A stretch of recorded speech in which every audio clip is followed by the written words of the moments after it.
Yes, Senator Cayetano. Mr. Chair, may we call PO3 Enrique Ayaw and PO3 Vivencio Humawan? They were also mentioned by Mr.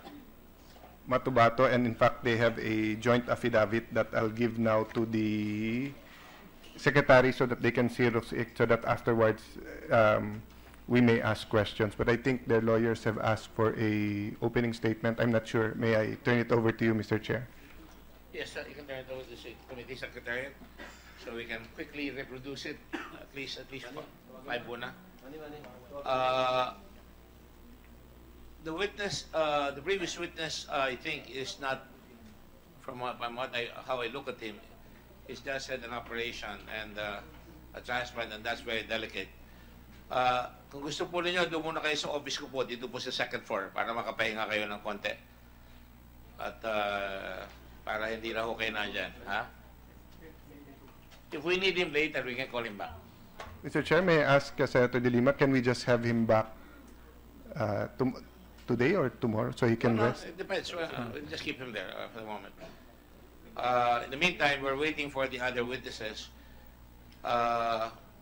If there are any questions for the other resource persons here, like General De La Rosa and Undersecretary Catalino, I have some questions from both of them. Part of the, as we're waiting for the others, part of our thrust here is to find, as you know, the main thrust actually is to come out with legislation. Dapat may makita tayong legislation na gagawin. Ano po? Nakikita ko po, mukhang hindi ginagamit yung plebs ng IGE. And I have here the president of the plebs, Attorney Ronaldo Reyes, who has been working with plebs for a long time, but it has become ineffective. Why is this so? Because yan ho, lahat ng municipality merong plebs. Ang plebs po ay part of the community. Andyan ang isang barangay captain, andyan ang isang konsyal, at 3 members ng publiko na of known good reputation. Kung talagang tutuusin, ay napapaliwanag ko lang ito, ang plebso, talagang yan ang insurance ng tao na kung merong isang pulis na hindi mahusay sa komunidad, nananakit o pumapatay, kaagad-agad sa mismong komunidad matatawag ko yung pulis na yan at pwede siyang litisin kaagad at pwede mag-recommend ng suspension, pwede maghusga ng suspension or even dismissal. Alam ko po yan sapagkat ako nga naglabi dyan. Pero mukhang dumami yung rules sa internal rules and regulation, naging ineffective. Alam nyo, ako kalaban ho ako ng mga batas na ginagawa na hindi ini-enforce. Marami ho yan. Sa COMELEC, hindi ginagawa. Sa tourism, meron hindi ginagawa. Marami ho yan. Katulad din dito sa atin. So, would you favor that we amend once again the plebs para talagang mas fortified yung plebs para matulungan ng internal affairs kung saan ay meron lang kayong 700 personnel, di ba? In all the regions of the country. Kung may plebs, mas mabilis. At anyway, kung ma-appeal naman yan. Yung nga lang, pag sinuspindi yung police, hindi siya makakapagdala ng baril, suspended siya, at pwedeng i-appeal sa taas siya. What would you think, General De La Rosa? Your Honor, if I may, ang pleb po ngayon is hindi po naging ineffective, kundi nagiging insignificant. Tama yan. Kasi po, Your Honor, ang complainant po ay confused sa dami-dami ng disciplining body ng PNP. Hindi na alam kung saan pupunta. Merong pleb, merong napolcom, merong IAS, merong ombudsman. Kaya minsan, ang complainant, hindi na the list na pupuntahan nga yung pleb. Hindi na nila pinupuntahan. Ang napupuntahan nila palagi, sir, is IAS at saka yung ombudsman.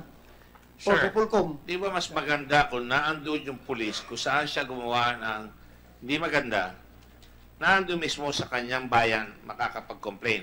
Pabor sa tao yon dahil hindi siya maghihingi ng abogado. Kung dadali sa Napolcom, pupunta ka pa sa region, pupunta ka pa kung saan sa PNP. Pero itong plebs, kaya natin inisip yan, doon mismo.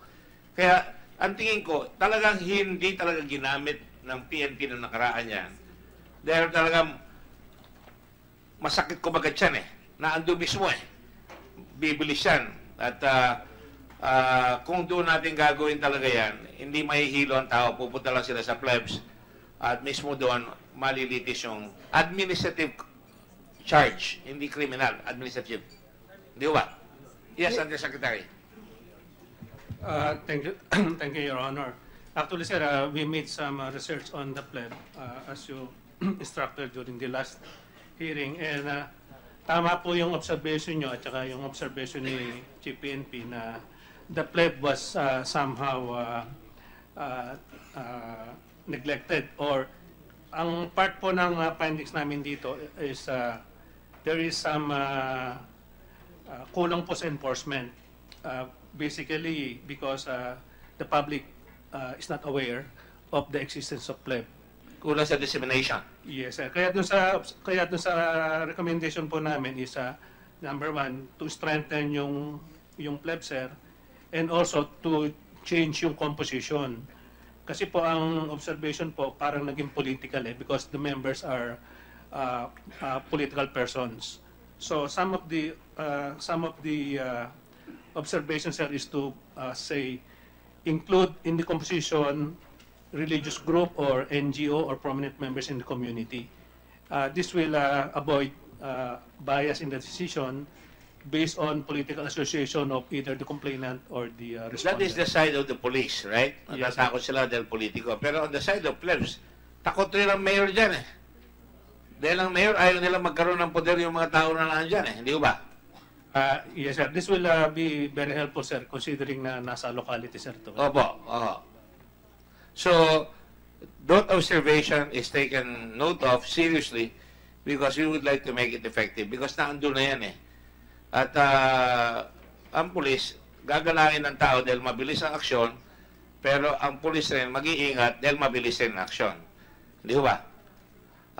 So, I just wanted to get that information and thank you very much for your observation. Meron pa ba? Yes, sir. We will submit this report to you, sir. Opo. Thank you.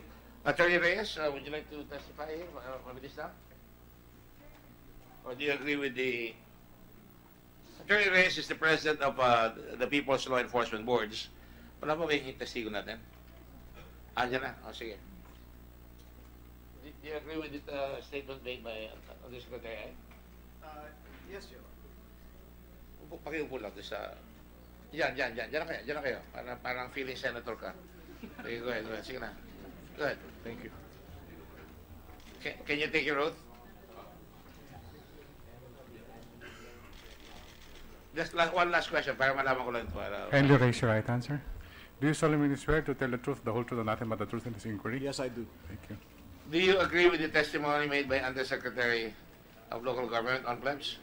Yes, Mr. Chair, I do, especially on the part of the lack of information on the part of the public, and also that I would say categorize it as benign neglect.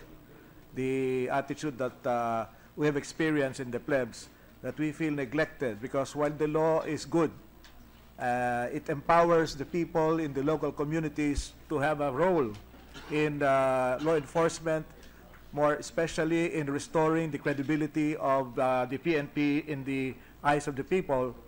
This has not been taken in that light. I would like to just state here na hindi lang panakit bukas to dahil hinihintay natin yung testigo, pero sa mga nanonood na nakikinig dyan at sa kapulisan, hindi kayo dapat matakot dito because ito ay talagang sandata ng tao na mismong kapwa nila ang mag-uusga.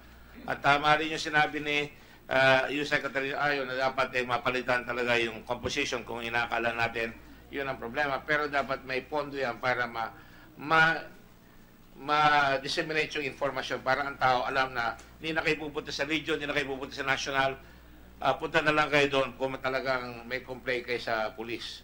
Yun nga po ang advantage ng pleb dahil unang-una na doon sa komunidad, yung mismo mga tao sa komunidad na nakakaalam. At saka doon na rin ang testigo. Nandun na ho ang investigasyon at binigyan ho naman ng kapangyarihan ng ating pleb na hanggang sa ma-terminate yung police kung talagang karapat-dapat. Thank you very much. Okay.